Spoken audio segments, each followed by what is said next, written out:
코로나19 국내 첫 확진 환자가 발생한 날이 1월 20일이었고 설 연휴 직전이었습니다.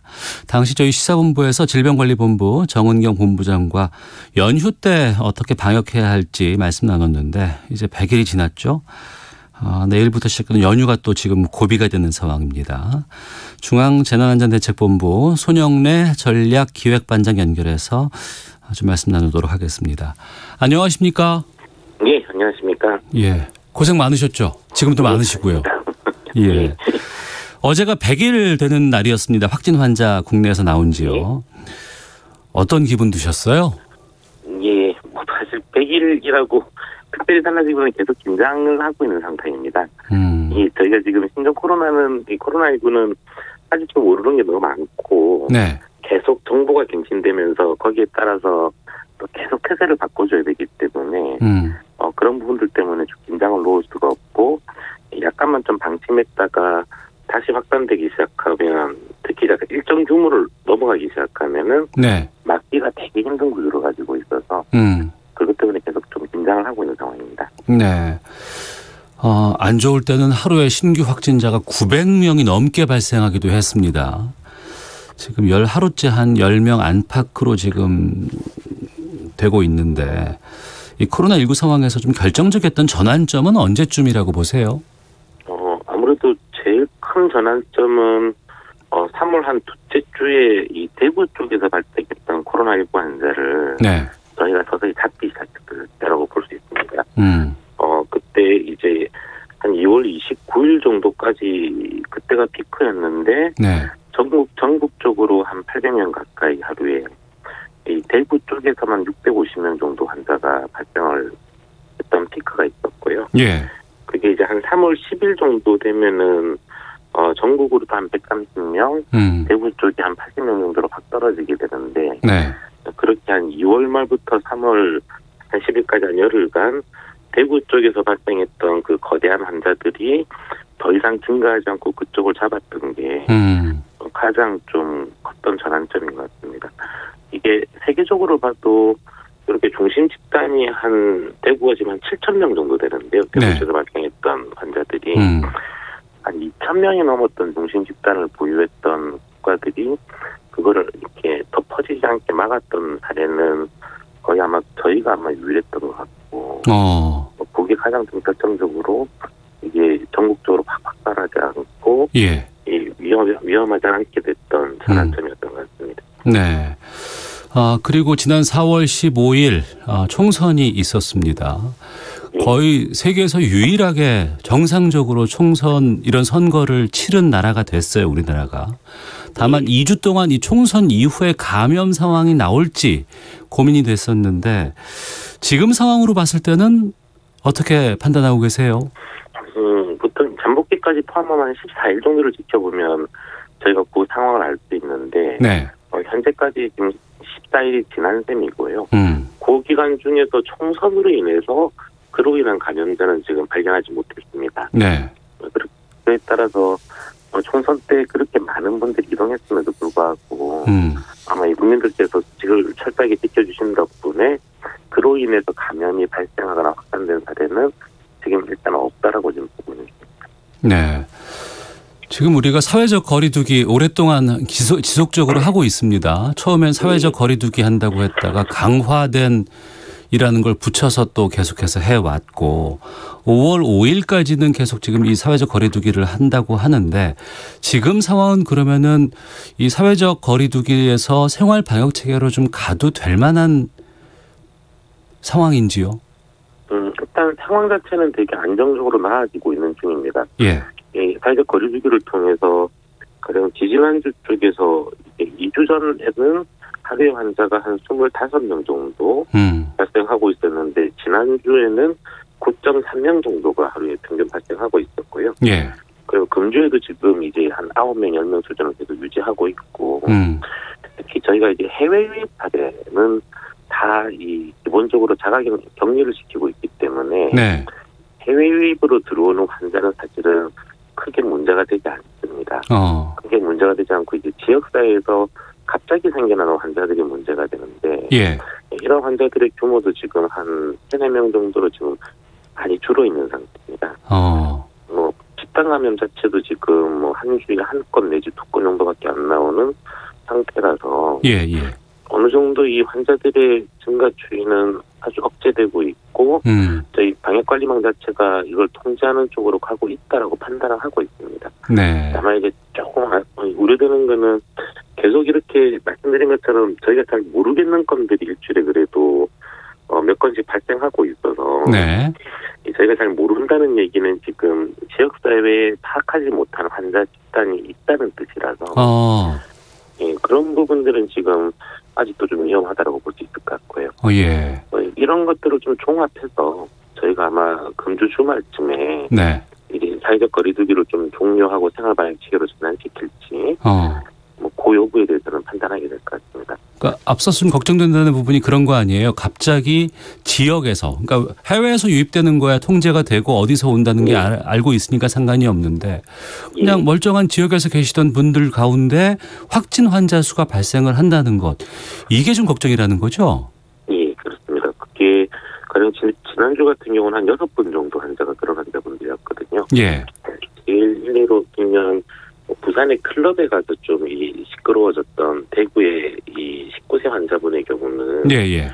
최초 감염자 자체가 어딘지 잘 모릅니다. 저희가 지금. 그러니까 그분이 어디선가 감염이 됐을 건데 네. 이게 어디서 감염됐는지는 파악을 못하고 있는 중이고 이제 그렇다는 얘기는 아까 말씀드린 것처럼 저희가 잘 모르는 환자 그룹일지 집단이 어느 정도 지금 있다라고 받아들이시는 겁니다.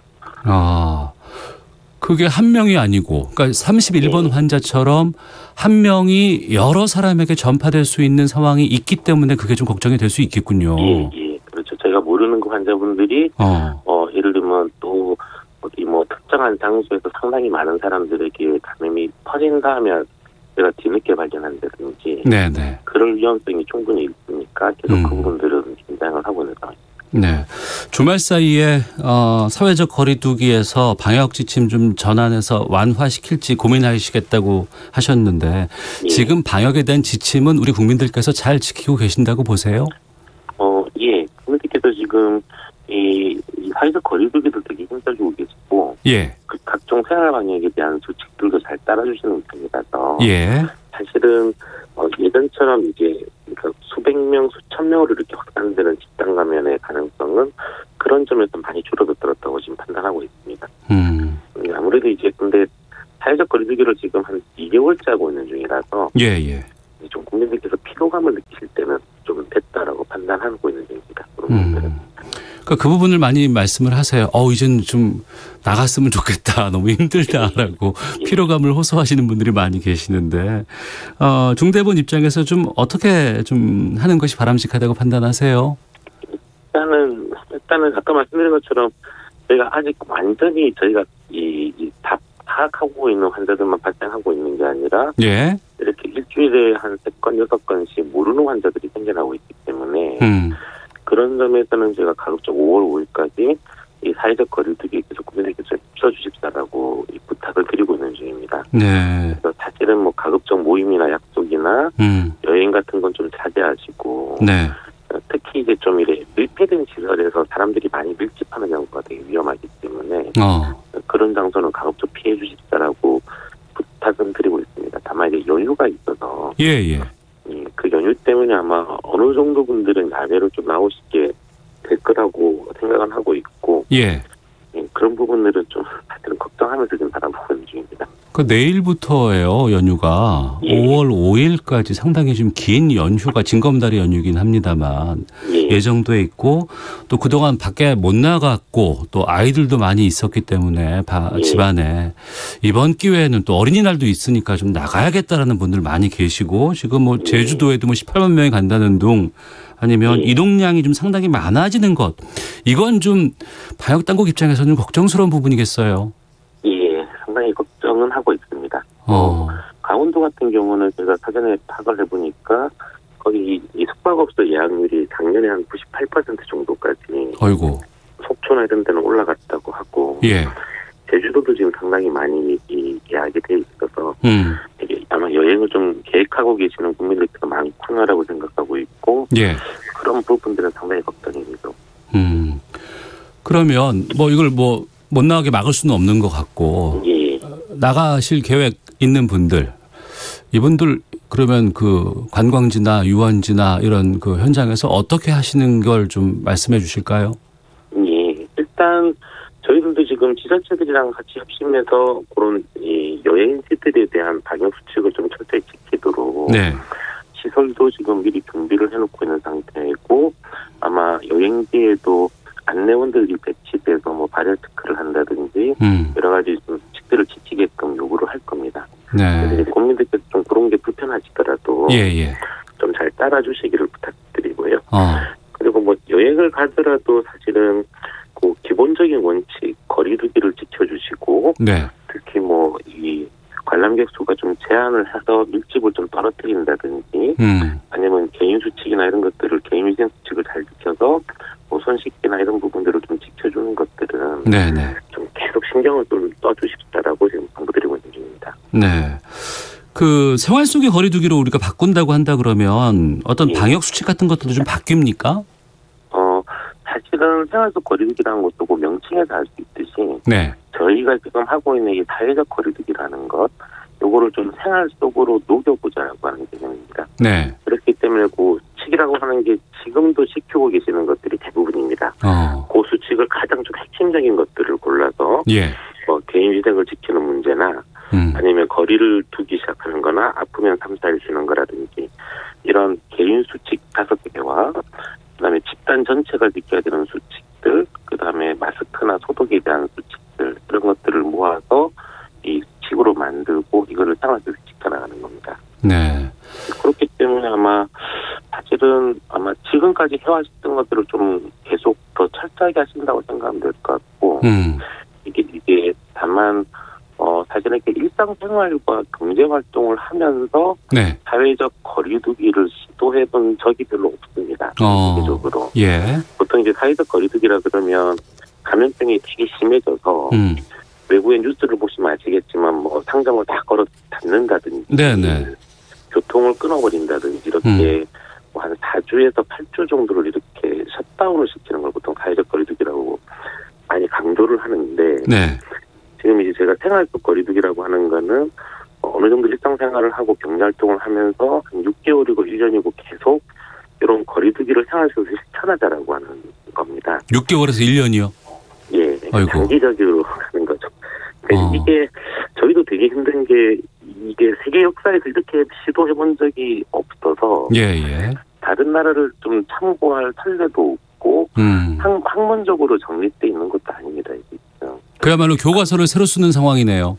예, 그렇습니다. 그리고 좀 딴 나라를 보고 참고를 했으면 좋겠는데 사실은 진도유기라 그럴까요? 이게 우리가 지금 제일 빠른 편이라서 전 세계적으로. 네네. 지금 어디를 보고 따라할 선례가 없고 저희가 만드는 것들이 좀 다른 나라에 참고가 될 것 같습니다. 그런 부분들은 그래서 어떻게 보면 국민하고 저희들이 함께 좀 만들어가야 되는 부분이라고 지금 보고 있는 중입니다. 네. 우리는 서서히 지금 상황은 진정돼 가고 있고 또 지난번에 걱정했던 선거도 우리가 잘 치렀습니다. 예. 근데 또 하나 걱정이 좀 되는 게 이제 학생들 등교예요. 개학. 예. 지금 온라인으로 하고 있는데 예. 이 등교는 어떻게 될까요? 언제쯤 하면 될까요? 일단 그게 교육당국의 고민도 많고 저희 방역당국의 고민도 많아서 네. 함께 계속 논의를 좀 하고 있는 중입니다. 아무래도 학습금 측면에서 이 본격 수업을 하고 있지만 네.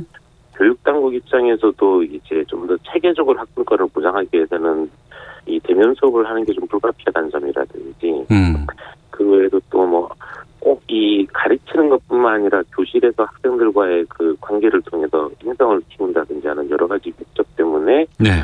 등교가 필요하다라고 하는 입장이고요, 교육당국은. 이제 저희는 또 안전한 환경에서 이게 등교를 하는 부분들을 계속 고민을 하고 있어서 예. 이런 것들을 좀 계속 논의를 하고 있습니다. 그래서 아마 어떻게 보면 좀 이 등교의 문제는 저희가 보통의 생활 방역 체계로 전환하는 것보다는 좀 더 보수적으로 기준을 잡고 특히 좀 학교에 대해서는 충분히 방역 조치를 준비한 상태에서 가는 방안을 지금 검토하고 있습니다. 아무래도 이 학교를 나간다 이게 결정이 되면 이제는 뭐 방역 좀 적당히 해도 되겠지. 이제는 뭐 복귀해도 되겠지. 이렇게 좀 마음이 들까 봐 걱정이에요. 좀 그런 측면도 있습니다. 학교가 워낙 상징적인 면이 있어서 예. 아마 이게 저희도 생활적 거리두기 체계로 가는 가장 마지막 방점이 아마 이 등교 쪽이지 않을까라고 지금 판단하고 있는 중입니다. 그래서 좀 여쭤보겠습니다. 여러 언론이라든가 이런 쪽에서는 혹시나 가을쯤에 이 코로나19 관련해서 2차 유행이 올 수 있어 대비해야 한다 이런 얘기를 나오고 있거든요. 예. 이건 정말 그렇습니까? 예, 이거는 사실은 뭐 저희 우리나라의 학계 선생님들도 그렇고 네. 전 세계적으로도 다들 동의하고 있는 거는 한 번의 웨이브로 안 끝나는 겁니다. 저희가 이제 어떻게 보면 큰 하나의 웨이브를 넘겨서 지금 그 웨이브의 마지막 종점이 있는 건데요. 파도가 있다. 예. 예, 이런 것들을 앞으로 2번 겪게 될지, 3번 겪게 될지, 4번 겪게 될지 계속 반복적으로 오게 될 거다라고 판단을 하고 있는 거고요. 예. 그다음에 그 중에서도 특히 이제 가을 얘기가 자꾸 나오는 거는 아무래도 그 시기가 바이러스의 활동력이 좀 왕성해지는 시기 때문에 네. 웨이브가 반복되는 건 어쩔 수 없고 특히 가을 겨울철 들어갈 때 이 웨이브가 굉장히 크게 올 수 있다. 네. 라고 하는 예측들이고 저희도 그렇다고 생각하고 있습니다. 알겠습니다. 그동안 너무 고생 많이 해 주셨고 성과도 지금 좋은데 그럼에도 불구하고 지금 내일부터 연휴를 앞두고 있습니다. 국민들께 좀 당부하고 싶은 말씀 끝으로 말씀해 주세요. 예, 아무래도 사회적 거리두기에 오래 반복을 하고 계셔가지고 많이 힘들고 지치셨을 겁니다. 다만 이제 이번 연휴가 또 저희들에게는 또 하나의 큰 꼭이라서 네. 이 여행이나 야외로 나가시는 분들은 이게 좀 상당히 주의를 해주시라고 좀 부탁을 드립니다. 말씀드린 것처럼 저희 지역에 아직은 저희 방역 당국이 모르는 감염자들이 존재합니다. 따라서 이런 여행이나 야외로 가시는 분들도 네. 손씻기나 거리두기, 밀집된 장소를 피하고 마스크를 쓰시는 것 같은 국민 개개인이 최대한 좀 방역을 위한 노력들을 함께 해주셔야지. 네. 이런 부분들에 대해서 혹시 있을지 모르는 감염 환자로 인한 2차, 3차 확산을 좀 막을 수가 있습니다. 또 특히 이제 대구 지역의 경우는 조금 더 당부를 드려서 저희가 지금 이 모르는 환자들이 발생되는 곳들이 대부분 대구 중심입니다. 네. 그래서 그쪽 지역 분들은 특히 좀 더 주의하셔서 이번 연휴를 좀 잘 넘겨서 아예 저희가 파악할 수 없는 환자는 없어지는 쪽으로 국내가 좀 안정될 수 있기를 좀 부탁드리겠습니다. 되도록이면은 좀 야외 활동을 자제해 주시는 것 맞고 다만 불가피하게 꼭 연휴에 어디 나가실 계획이 있으신 분들은 아직 모르는 감염 환자가 있을 수 있다는 것 전제하에 행동하시고 이동하시길 부탁드린다는 것 이렇게 이해를 하면 되겠죠? 예, 그렇습니다. 알겠습니다. 자, 오늘 말씀 여기까지 듣겠습니다. 고맙습니다. 예, 고맙습니다. 네, 손영래 중앙재난안전대책